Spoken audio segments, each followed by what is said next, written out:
الأحباب، ونتمنى تكونوا صحة جيدة، ومرحبا بكم في حكاية جديدة. وبسم الله نبدأ بها الكلام. وكان حتى كان الحبق والسوسن، والملك ملك الرحمن، ونزيدو نصليو على نبينا العدنان. حتى كانت أسيادي واحد المرأة عندها ولد واحد، ورباتو حتى كبراتو، وملي كبر ولدها وولا راجل خطبت ليه واحد من الناس وزوجتها ليه، وسكنت هاد العدوسة مع ولدها ومرت ولدها اللي كانت سميتها يامنة. الراجل كان كيبغي مرتو ويحسها، وكانت أمه هي مولة الدار، هي اللي تآمر وتنهي، الكلمة كلمتها والشوار شوارها، والسوارت كاملة في يديها. وكانت هاد العدوسة واعرة وصعيبة، ملي تنوض في الصباح وهي واقفة على راس يامنة، ديري هادي، هزي هادي، حطي هادي.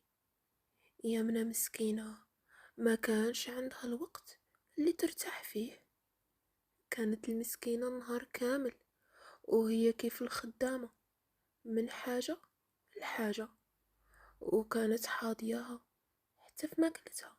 ايوا يا سيادي، كانت هاد العدوسة كتقول لمرت ولدها: سمعي يا هاد المرا، الحاجة المسدودة ما تحليها، والمعلقة ما تهبطيها، والمخبية ما تجبديها.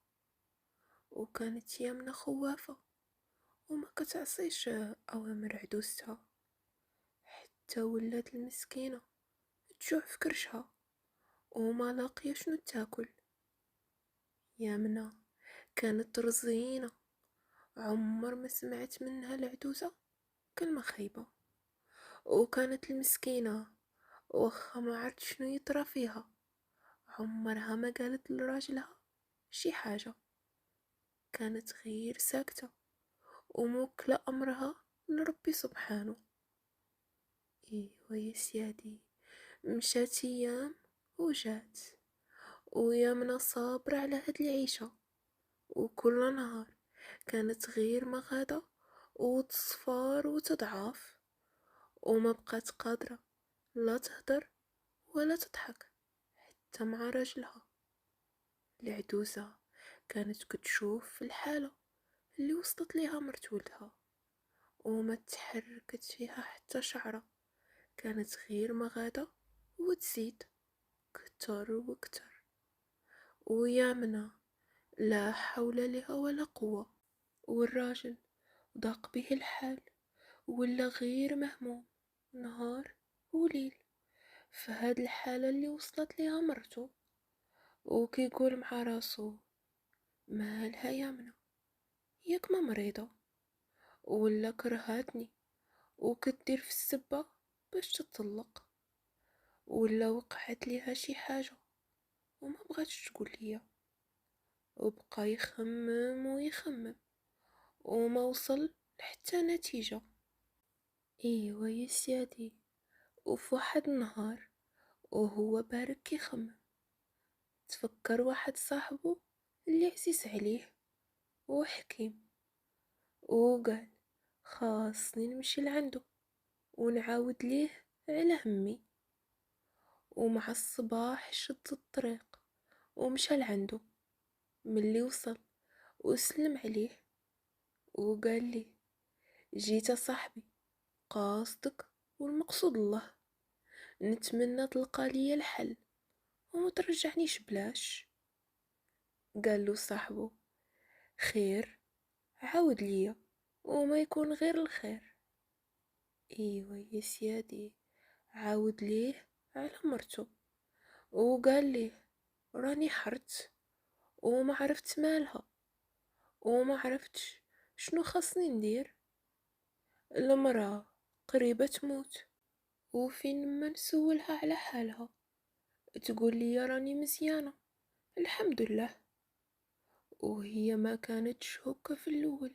ملي تزوجنا كانت زينة ومنورة فرحانة وناشطة وغير كتضحك، وغير بشوية وبشوية بدات كتبدل وتغير حالها، حتى ولات شوية ما تتحركش من بلاصتها وما كتضحكش وما كتهدرش.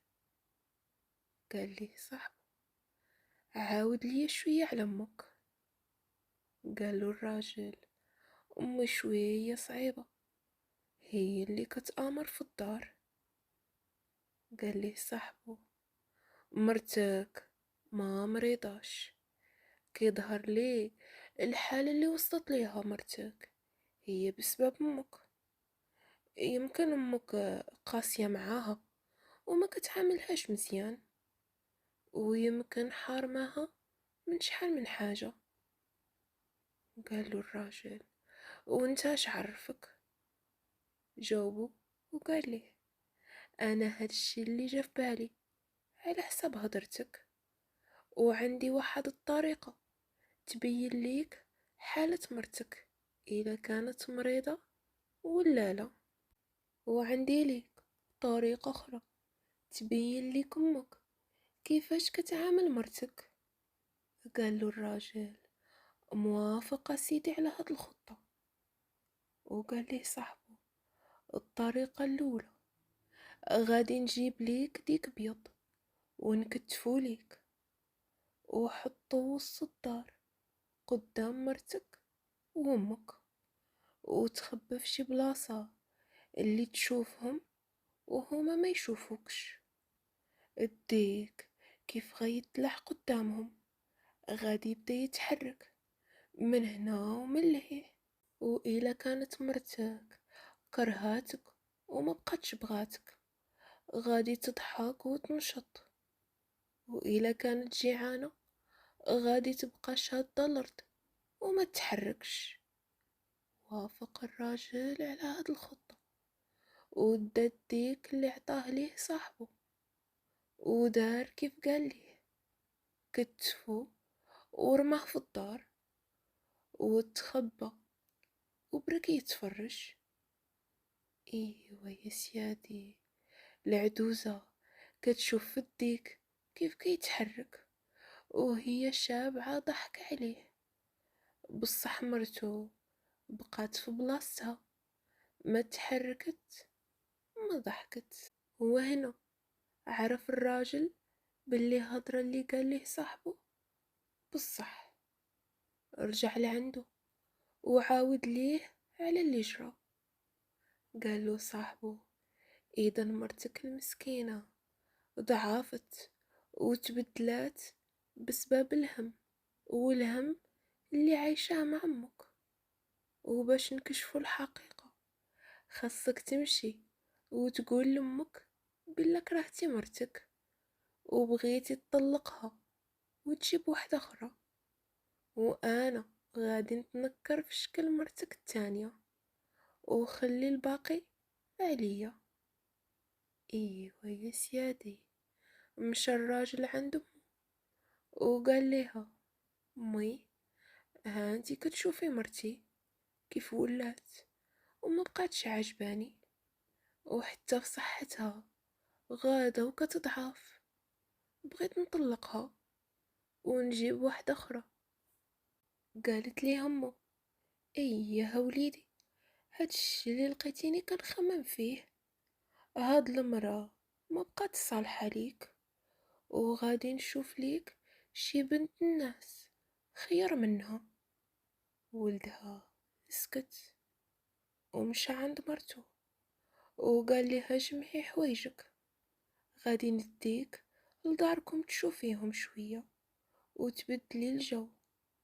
المرأة ما فهمت والو، سكتت وما نطقت حتى كلمة، جمعت حوايجها ورسمتهم وداها رجلها لدار باها ورجع.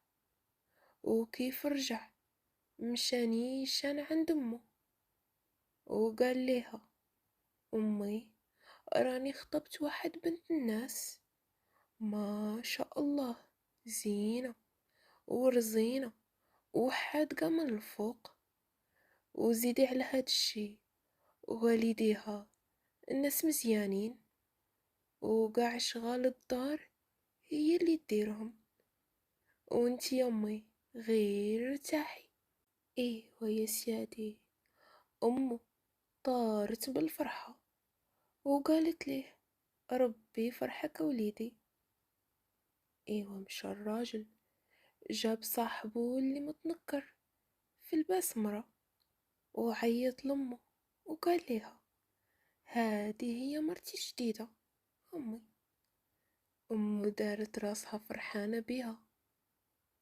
داز النهار الاول والتاني والامور كلها مزيانة، وجا النهار الثالث وكانت العجوزة سادة قاع البيبان ديال البيوت حتى ديال الماكلة، تخرج غير ليها داكشي اللي قدها.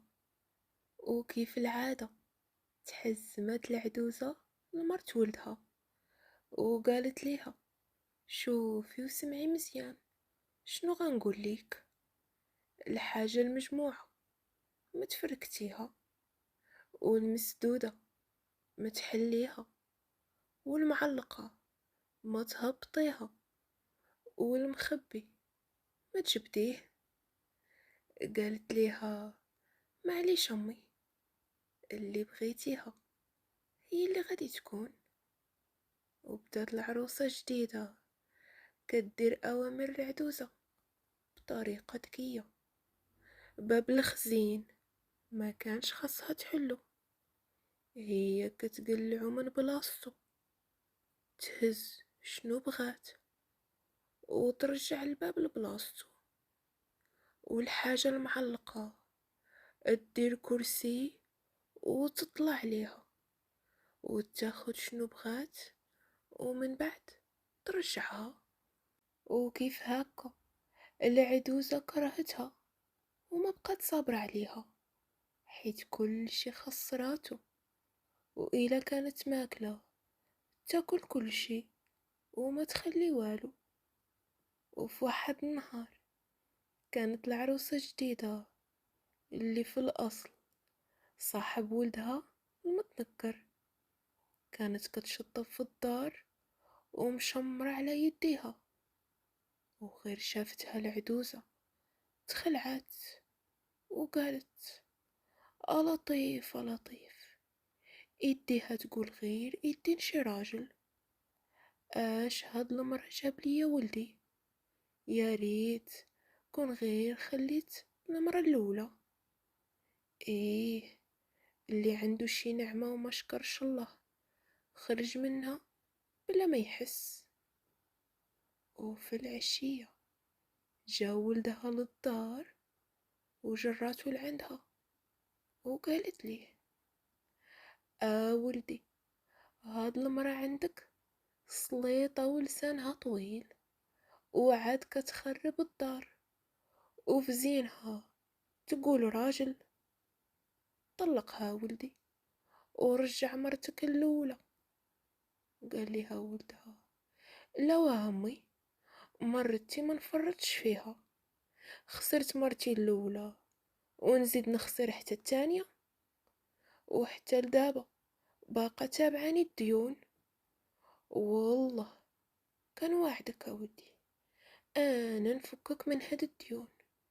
المهم خرج عليا هاد المخلوقة من الدار ورجع مرتك الاولى. محال ترجع امي على داكشي اللي طرا فيها، وعلى كل حال غادي نحاول ونشوف. قالت لي امه ومنظرك ولدي قول ليها السوارت كاملين يكونوا عندك، وديري في الدار اللي بغيتي، وغادي نكون بحال امك وحسن.